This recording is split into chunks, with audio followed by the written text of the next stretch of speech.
I grew up in an orphanage. I was notorious for being a sharp-tongued demon kid. The headmaster once said he dreamed that his wife, who had run off with another man, came back to see him last night. I said, only the dead visit people in dreams. When human traffickers tried to trick the neighbor's child. I said, don't answer. A shapeshifter disguised in human skin is seeking recognition. After I was taken back into a wealthy family, I discovered that the fake young master who never got along with me was being entangled by a gold digger. I asked him, only vengeful spirits cling to people. Have you seen a spiritual master? He wouldn't listen. He was determined to become her simp. He said, you don't understand. When we video called just now, she looked at me with deep affection. She loves me. She's definitely not after my money. I said, when pigs lift their heads, it means they're about to devour someone. The fake young master was speechless. My parents stuffed 1 million yuan into my hands, encouraging me to keep going. They said, if you can speak, then speak more. Whether he can be cured depends on you. But then I realized, there's also a younger sister in this family, who's obsessed with challenging the limits of life itself. This costs extra. Chapter 1. On the day the wealthy family came to take me back, the orphanage director warned me dozens of times. Remember, put on an act for 5 minutes, and you get a lifetime of wealth and luxury. You absolutely must watch your mouth. So when my parents held me and cried, saying how sorry they were that I'd suffered all these years, I forcibly swallowed the sharp remark that almost slipped out. Are you blind or what? I'm tall and sturdy, and I was the top scorer in the National College entrance exam. One look and you could tell the orphanage raised me just fine. But still, ever since I was little, I've been a bit different from other kids. I've got a vicious tongue, sharp and merciless. Once, the director woke up in the middle of the night, drank himself silly, and reminisced about his ex-wife who had run off with another man. I was still young then, and I delivered a brutal comment. Only dead people visit you in dreams. He wailed, but my ex-wife is all I can think about. I just can't forget her, I said. The living and the dead walk different paths. She's trying to claim your life. From that day on, the director never dared to think about his ex-wife again. He cherished his life too much. Later, the young gardener got scammed out of 200,000 by his online girlfriend and got dumped. He still blamed himself for being poor, thinking that was why he couldn't keep her, and spent his days completely dejected. I tried to comfort him. Even though your mental development never fully matured, your bones are already starting to lose density. But it's fine, at least you're still extremely tight on cash. The guy gritted his teeth. If you weren't a kid, I'd beat you to death. I said, you kill me, you break the law. I kill you. I'm protected by juvenile law. That day, I pissed him off so badly he went and signed up for the bar exam. He stopped reminiscing about his ex and focused instead on legally figuring out how to kill me. After he passed and started making 7 figures a year, he still didn't have the heart to do it. He just patted my head and sighed. With that mouth of yours, what are you going to do when you grow up and enter society? If you ever get beaten up, call me. I'll be your lawyer. What's there to be afraid of? I'm cautious of others, and I'm not exactly harmless myself, but everyone I've met has been pretty decent. I think I've been lucky, and now, an even bigger stroke of luck has arrived. A wealthy family in City A, the Liu family, claimed that I'm the son they lost years ago. For the sake of wealth and luxury, I kept my mouth shut the entire trip. Even when I got home and saw the fake young master and the adopted younger sister, I continued playing mute. My parents introduced them to me. George, these are the children of our friends. After their parents died in an accident, we adopted them. From now on, they're your older brother and younger sister. The older brother was expressionless. The younger sister looked openly disgusted. Neither of them liked me. That's fine. I don't like people who dislike me either. After all, now that I'm back, I have my own little agenda. Chapter 2. Dinner that night, my older brother Luis was the first to come after me. Pig trotter in my left hand, chicken drumstick in my right. He ate broccoli with plain boiled chicken breast, and while chewing, put on an affected, preachy tone and lectured me. Look at you. No ambition at all. Let me tell you, what matters most for a man is self-discipline. Binge eating and indulging yourself just to satisfy your appetite doesn't only damage your physical health, it erodes your willpower. If a person can't even control his own weight, how can he control his life? Someone like that is destined to never amount to anything. What the hell? Why do I suddenly have another dad? I tried my best to rein in my vicious tongue. My mom quickly gestured for Luis to shut up and whispered, don't say that. Don't say that. Your brother only got meat once a week at the orphanage, and his school cafeteria was completely vegetarian. He's had a hard life. Luis fell silent. He pushed his boiled chicken breast toward me and said, hey, do you want? Buzz buzz. Suddenly, a video call popped up on his phone. He immediately answered it. From up close, I caught a glimpse of the woman on the screen. Fat and ugly. Yet she called Luis husband. She said, husband. My stomach is thundering. Louise smiled. Okay, then I'll order you some delivery, but she replied. Just pay for it for me. I've already ordered, 653 in total. I was speechless, thundering. What? Is there a Thor living in her stomach? Louise didn't hesitate at all. He agreed instantly and transferred the money. Then she said again. Husband, have you been working out lately? I'm really looking forward to your six-pack. Louise immediately lifted his shirt and took a photo for her. She said happily, you've improved. Then she continued. Baby, it's not that I'm picky. It's just that my girlfriend's boyfriends are all tall, rich, handsome guys with six-pack abs. My girlfriends always say we're not a good match and that you're not good enough for me. You know I really listen to my girlfriends. I won't even date someone unless they approve first. And working out is good for your health. I'm doing this for your own good. She added. But you still haven't gotten abs after a whole month. So you need to learn a lesson. I'll punish you by making you transfer me 10,000. Okay, Louise said cheerfully and sent the money. My mom's face turned iron blue. She gritted her teeth and complained to me in a low voice. We can't control him anymore. I have no idea what kind of mind control that vixen, no, that pig demon, used on your brother. She keeps emotionally manipulating him, squeezing money out of him, demanding luxury bags and gifts. Your dad has yelled at him, beaten him, and forced him to break up with that gold digger countless times. But he just kneels and begs her to get back together every time. Jesus Christ, this is competition-level simp behavior. I couldn't hold it in anymore. I leaned over. Louise had already ended the call. I asked sharply. Only vengeful spirits cling to people. Have you tried seeing a spiritual master? He snapped, furious. What the hell do you know? Sophia is really beautiful when she live streams. She just didn't turn on the beauty filter. I was speechless. I said, I get it. You've got a thing for ugly people. Louise frowned. Don't judge people by their looks. Inner beauty is what truly matters. He argued back. Then he said. And don't keep calling her a gold digger. She spends my money because she loves me. Otherwise, why doesn't she spend other people's money? That proves she loves me down to the bone. I asked. And you tasted that by sucking her marrow? Louise was speechless. His lips moved, but he couldn't come up with a rebuttal. Then his phone buzzed again. Sophia sent him a WeChat message. Her tone seductive. Husband, I'm staying at a hotel tonight. I even bought a special battle outfit. He shot to his feet. Mom, Dad, you eat first. I'm going to see Sophia. Bang. My dad slammed his chopsticks down, finally snapping. If you dare walk out that door today, we won't acknowledge you as our son anymore. You idiot, Sophia doesn't love you at all. What she loves is money. Louise said righteously. I won't allow you to talk about Sophia like that. She's my woman, my future wife. What we have is true love. This kind of love is something you'll probably never understand. When she video called me just now, we looked deeply into each other's eyes. She definitely loves me, not my money.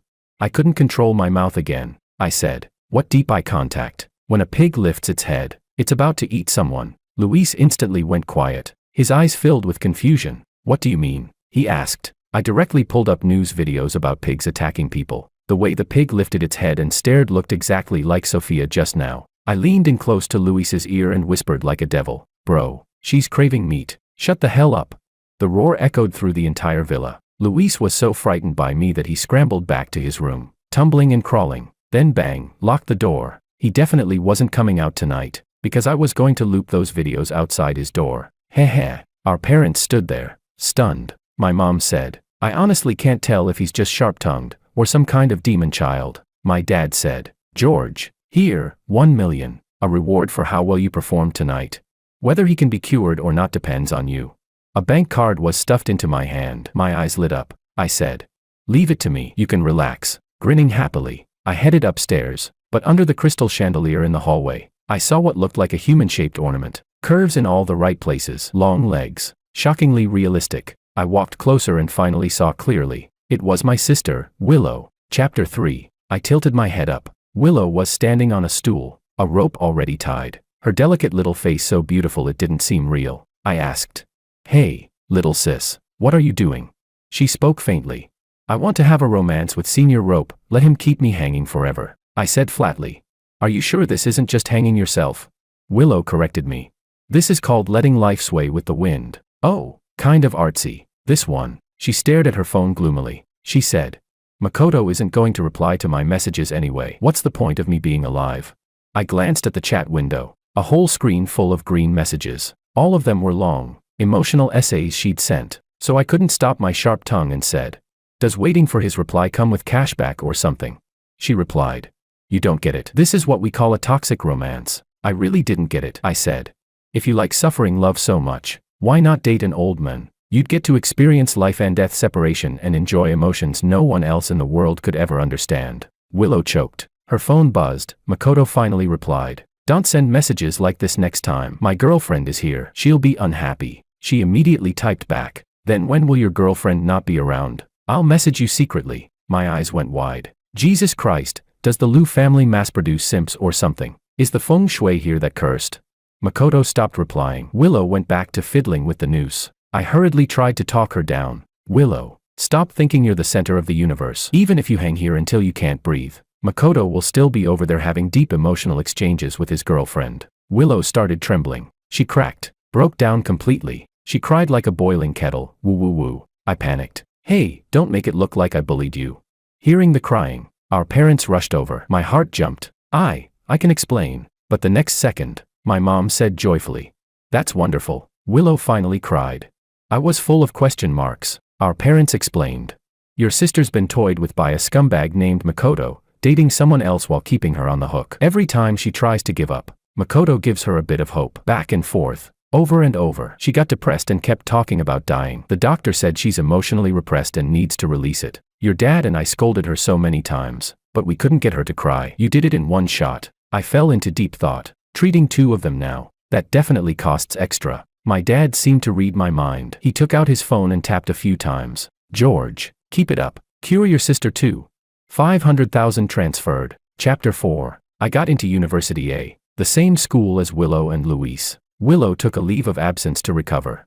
So only Luis and I went to school together. Before leaving, I deliberately reminded Willow of one thing. Little sis, whatever you do, don't compare the toughness of your wrists with a razor blade. No matter how sharp the blade is, it'll never be as hard as Makoto's heart last night. Willow broke down again. She collapsed onto the table, sobbing. As for Luis, he hadn't slept well after being scared half to death by me last night. He looked drained the entire way, but once we arrived at school, he transferred 20,000 to me. He awkwardly turned his face away and said, "Eat whatever you want at the cafeteria. You've got your big brother now. You don't need to force yourself to eat only vegetables just to save money anymore." He still remembered what my mom had said at the dinner table. The truth was, the orphanage only served meat once a week because we used to eat rich food every day and constantly got indigestion. So the director had to change the rules. As for my high school cafeteria being fully vegetarian, it was just because the school mixed me up with someone else and thought I had some special religious belief. I was just about to explain when Sophia showed up. Short legs, fat body, dressed in a loud hot pink outfit. Anyone who didn't know better would think she was cosplaying Umbridge. Her skin tone especially, eerily pig-like. Luis instantly remembered that video. His face turned a little pale. Sophia didn't notice at all. She pinched her voice and said, "Husband, why didn't you come last night? And you didn't reply to my messages either." Then she said, "I get it now. You were afraid of hurting me. Afraid of staining my purity. You really respect women so much." She paused, then continued. "Oh right, why didn't you transfer me breakfast money this morning? Is it because you think I ate too much yesterday? Do you think I spend too much of your money?" No, Luis blurted out in a panic. "How could that be? I just woke up late and forgot. I'll transfer it right now." Sophia beamed. My girlfriends all say this. Any man who's reluctant to spend money on a woman is absolutely not marriage material. If you start penny pinching, I'll completely lose all attraction to you." Then she added sharply, "And you woke up this late today. Does that mean you skipped your workout again? No self-discipline at all. I hate fat slobs with no self-control the most. I'm fining you. Transfer me 10,000. Staring at that Peppa Pig-looking face, I honestly couldn't figure out how she had the nerve to look down on Luis. My sharp tongue slipped before I could stop it. I asked, "At home, do you usually walk around on all fours?" Only then did she notice me. She tilted her head. "And you are?" I said. "I'm Luis's younger brother." I sized her up and continued calmly. "Actually, the reason my brother didn't go see you last night was because he was afraid that once you took your clothes off, there'd be red and blue inspection stamps. And judging by how you look, you probably fight pigs for feed every now and then." Sophia finally realized I was insulting her. She got so angry she started panting. She screeched, "Luis, you actually let your brother humiliate me. I'm not talking to you for the rest of the day." "Not like that. Sophia, listen to me." Luis panicked and ran after her. He didn't catch up. When he came back, he pointed at me and accused, "George, why would you insult my girlfriend like that? She's beautiful and kind. She even feeds the stray cats on campus all the time. Spend more time with her and you'll understand." I directly shoved a fried chicken burger into Luis's mouth. What nonsense was he even babbling about? He shouted angrily. I'm in my cutting phase. How could you make me eat this kind of junk food? Yet while yelling, he chewed very honestly. Chew, chew, chew. After half a year of boiled chicken breast with no seasoning, suddenly tasting real food, he couldn't bear to spit it out, but still felt guilty. He said, I'm such a sinner. Chew, chew, chew. Then he asked, got any more? I asked, not working out anymore. Luis flipped me off, grabbed all my burgers, and ran. For the sake of those 20,000, I didn't argue with him. Luis and I weren't in the same year. He was a sophomore, but I heard Sophia wasn't even in the same department, so they didn't have many chances to see each other. I felt temporarily relieved and went to class. Closed to noon. I got a message from Luis. Wait for me at North Park. Let's go to the cafeteria together. But the moment I arrived, I got surrounded by several people. Standing beside the ringleader was none other than Sophia. She pointed at me furiously. Brother Martin. It's him. He's the one who insulted me. I've never been called a pig in my entire life. Martin, you have to stand up for me. Then she shouted. Beat him up. Chapter 5. What the hell? Did Luis just backstab me? I didn't believe it. He doesn't have the brain for that. But the very next second, Luis appeared not far away. He stared at us in shock. George, Sophia, why are you together? Suddenly, his eyes went wide with fury. He yelled. You betrayed me. See, I told you, no brain. Sophia hooked her arm around Luis's and said sweetly.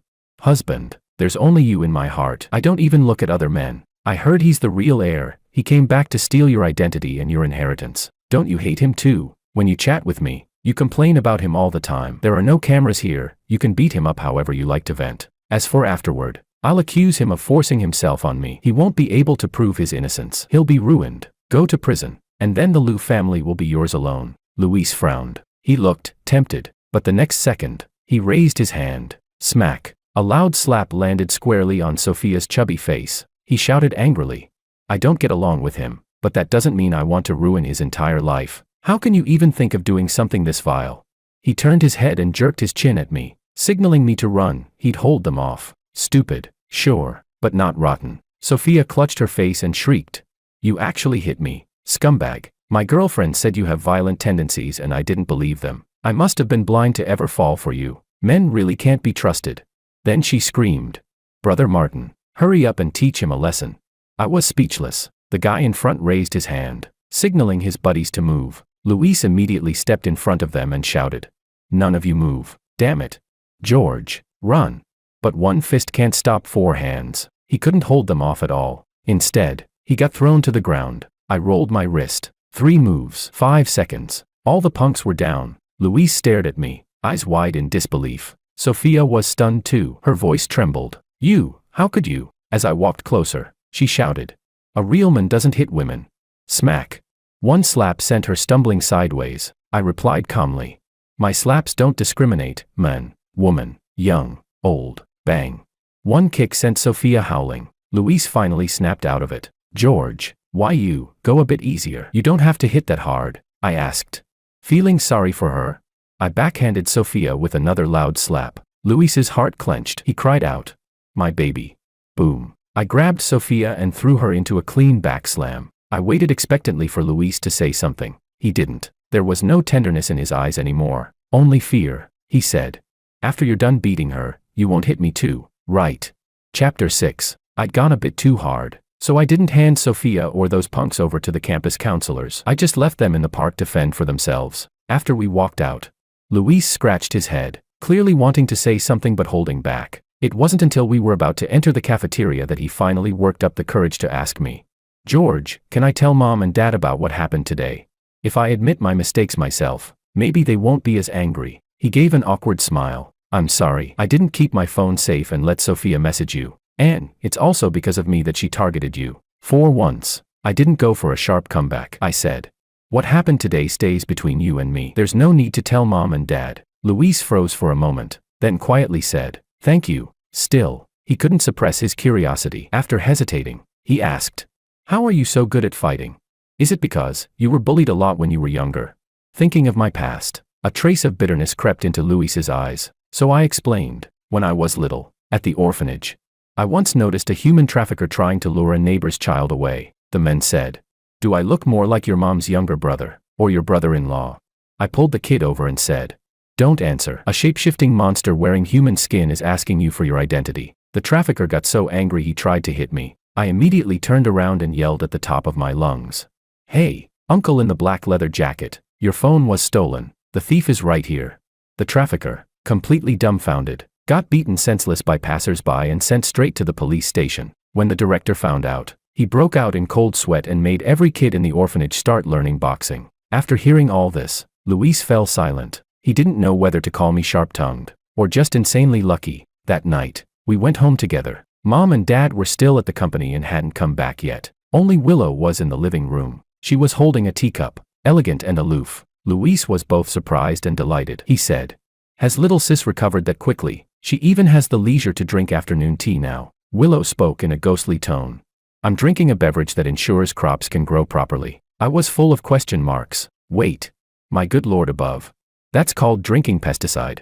Chapter 7. Good news, Willow hadn't had time to drink it yet. Bad news, she got played by that Makoto again. Holding her phone, eyes rimmed red, she choked out. He was praising me for being pretty during the day, but after I transferred him 10,000, he blocked me again. I couldn't help it. I pulled out my phone and asked. So the getting paid for compliments promo ended? Willow stared at me. Tears slid down silently, like she was condemning my vicious mouth. The very next second, her phone buzzed. Makoto sent, are you there? Willow. She instantly lit up and looked at me and Luis in panic. What do I do? What do I do? How should I reply? Help me think.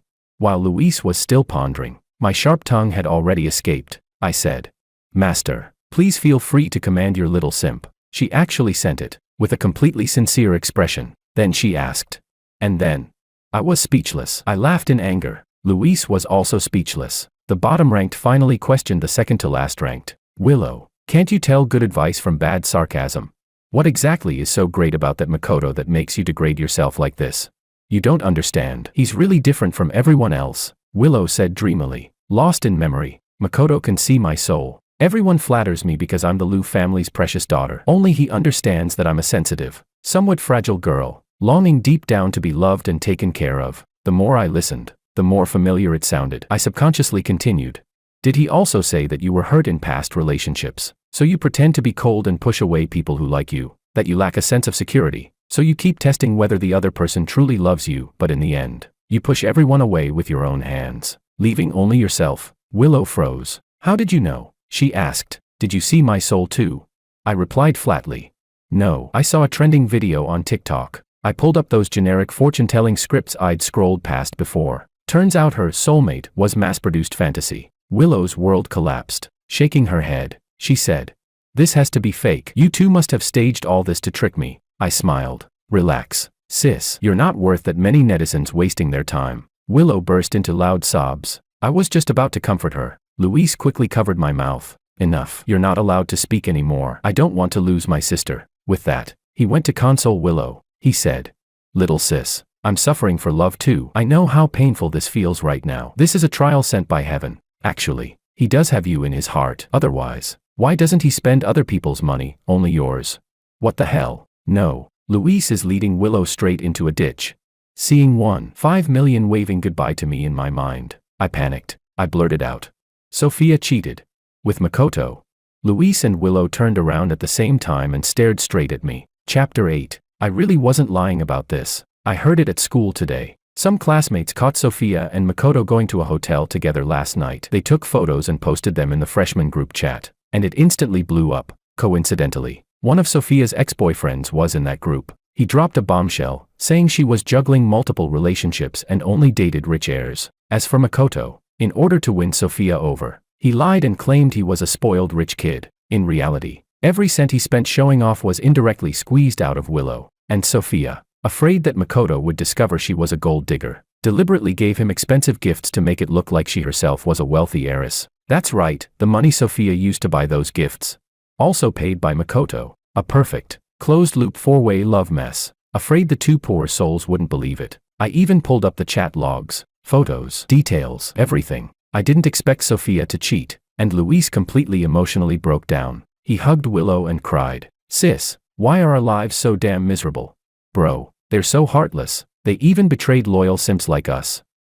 Sis, I did date Sophia before. You never actually dated Makoto, though. Willow cried even harder. With absolutely zero guilt, I kept munching on sunflower seeds, watching the two of them cry themselves hoarse, swear vicious oaths, and curse Sophia and Makoto for being absolute trash. In the end, Willow and Luis snatched my sunflower seeds away. They treated them like their respective simp objects, didn't even spit out the shells, just chewed them viciously. Willow said, "I swear, this time I will never, ever talk to Makoto again. He doesn't deserve my love at all." Luis said, "Even if Sophia kneels on the ground crying and begging me in the future, I will never flatter or fawn over her again." Suddenly, Willow looked at me and said, "Why aren't you mocking the two of us with your sharp tongue?" I answered honestly, "Even though I don't believe in love and don't really understand your behavior, I respect your emotions. You're already miserable enough. Your future brother-in-law cheated with your future sister-in-law. I don't need to rub salt in the wound." It felt like a knife stabbed straight into Willow's chest. She was in too much pain to speak. Luis, on the other hand, looked at me with pity and said, "No wonder you never fall in love. Turns out you've never been loved." Before I could even process his logic, my phone received a 50,000 transfer from Luis. He said, "It's okay, you still have us. Who says simps are bad?" I love the way Luis thinks. Just then, our parents came home, seeing me grinning ear to ear while Willow and Luis had red, swollen eyes. The two elders were completely confused. They asked, "What happened to you kids?"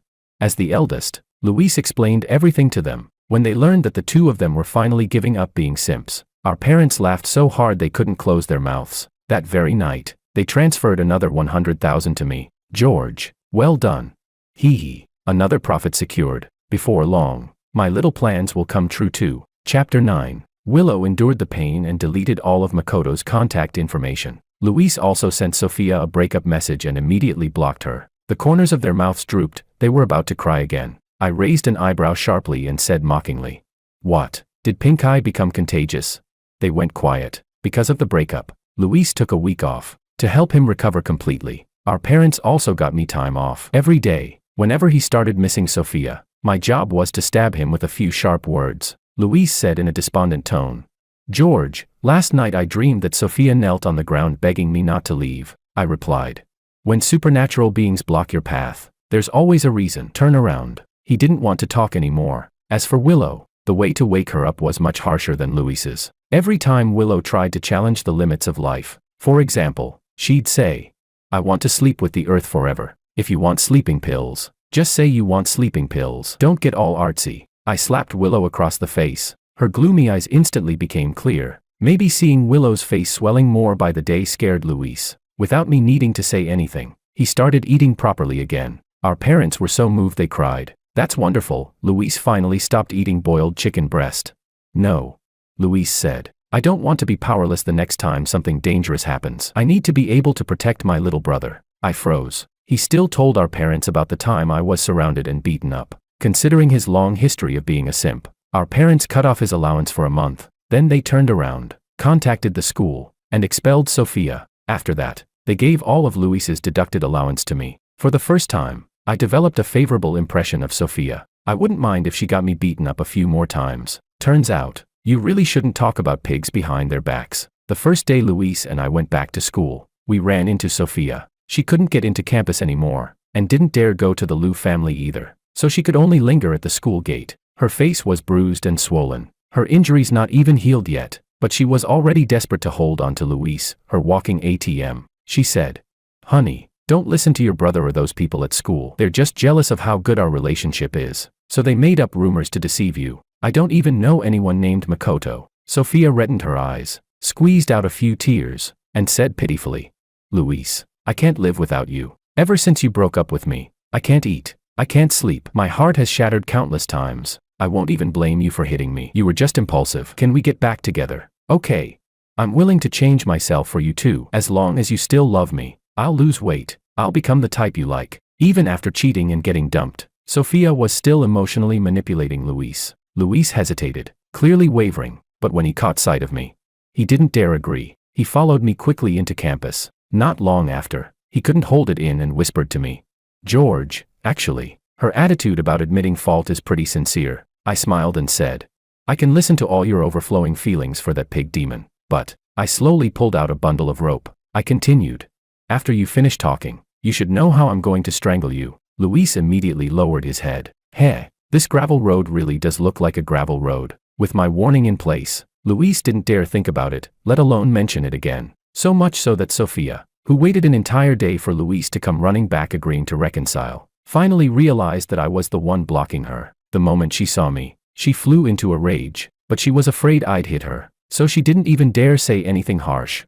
After glaring at me a few useless times, she left. Maybe today really was a good day to beg for reconciliation. After school, Luis and I headed home. Just as we were nearing the front of the house, we saw someone kneeling in front of Willow. Chapter 10. This was the first time I ever saw Makoto. At that moment, he was crying so hard that snot and tears streamed down his face. He said, "Willow, you've really misunderstood. Sophia and I have absolutely nothing going on. I even broke up with my girlfriend, because I realized that I actually fell in love with you a long time ago. I was too stupid. It wasn't until you were about to leave that I finally understood how I really felt. Can we be together? I can't bear to lose you, and I can't let you go." Willow frowned, her heart aching as she instinctively reached out to help Makoto up. But the very next second, she forcibly pulled her hand back. Suppressing her reluctance, she said, "You should leave. I won't be with you." Makoto froze. He hadn't expected that even after going this far, Willow still wouldn't soften. Unwilling to accept it, he asked,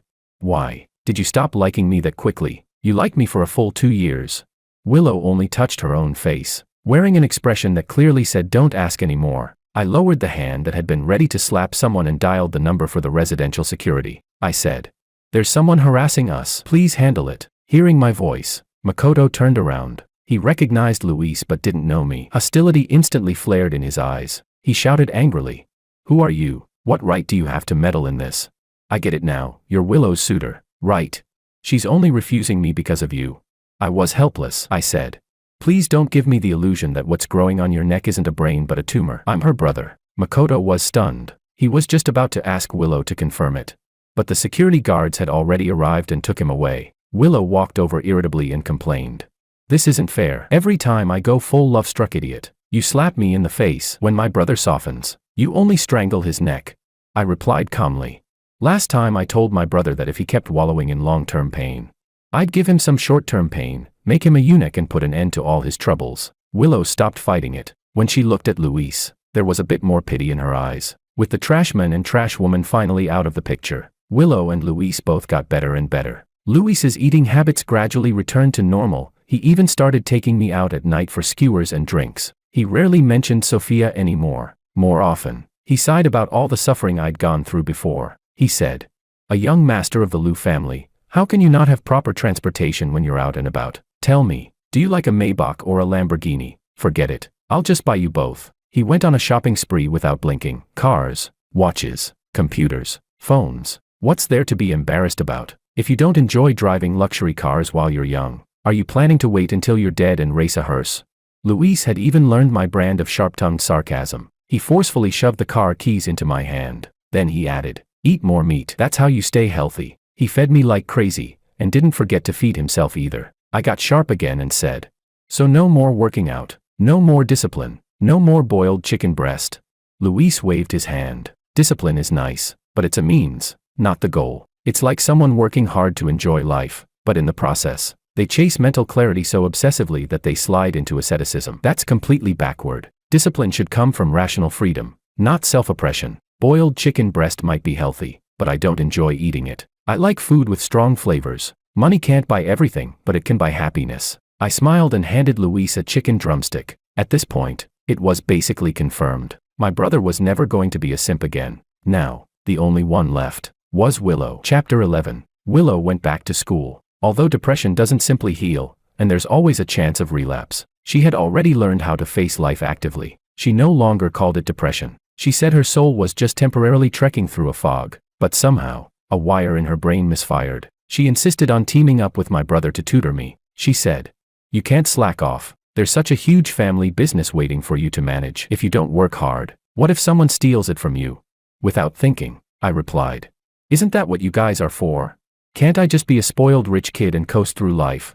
She froze for a moment and said, "But we are fake." I understood what Willow meant. She was talking about her and Luis being a fake heiress and a fake young master. I grinned and said, "Is my brother not a real person?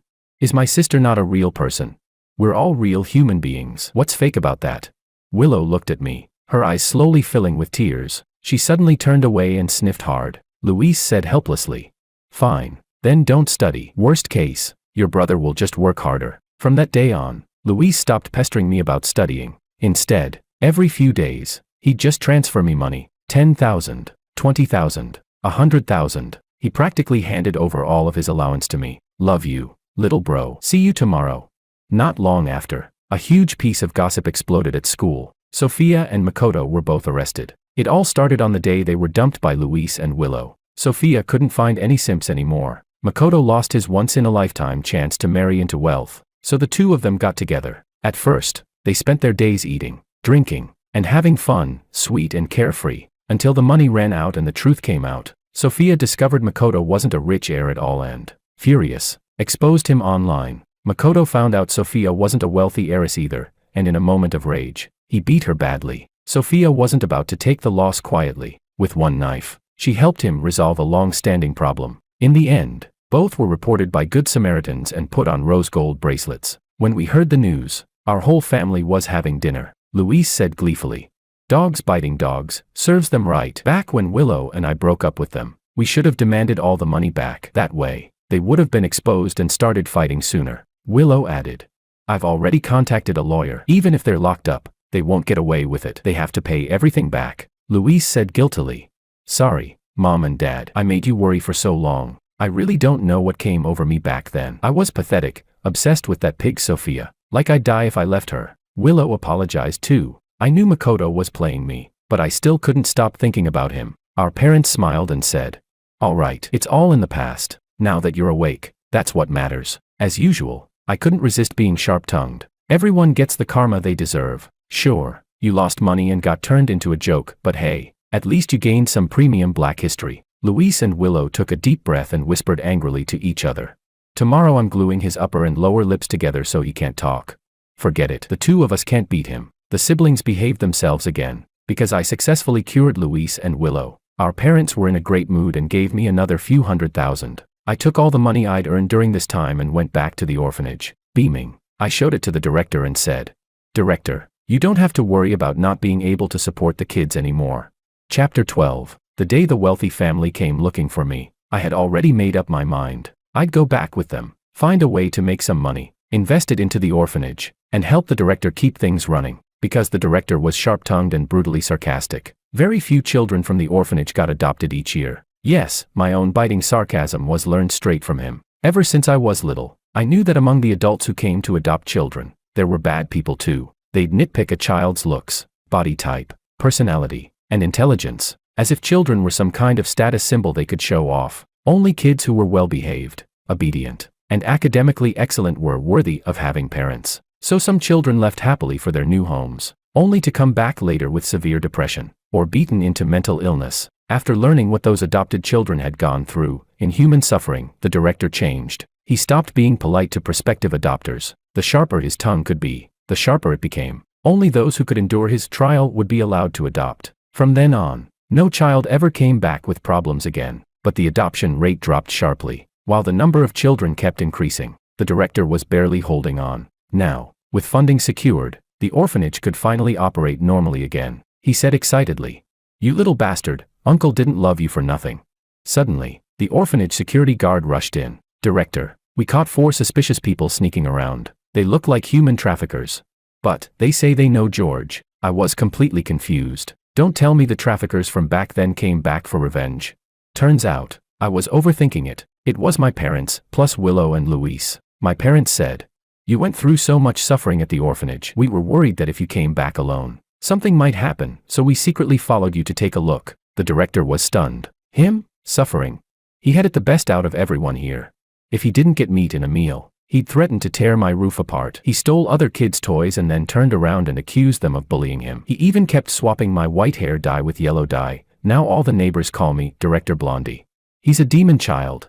I felt so guilty I didn't dare make a sound. My parents, Louise, and Willow froze for a moment, torn between feeling sorry for the director and trying not to laugh. But all of them finally relaxed. Thank goodness, all those terrible things were just our imagination. Before leaving, My parents were still full of guilt. They promised the director they'd make a fixed annual donation of $3 million. The director was overjoyed. He jutted his chin toward me and said, "Well, aren't you going back to your home already?" I immediately ran toward my family. "See, I told you, I'm the luckiest person alive. A happy, loving home. I've got 2 of them.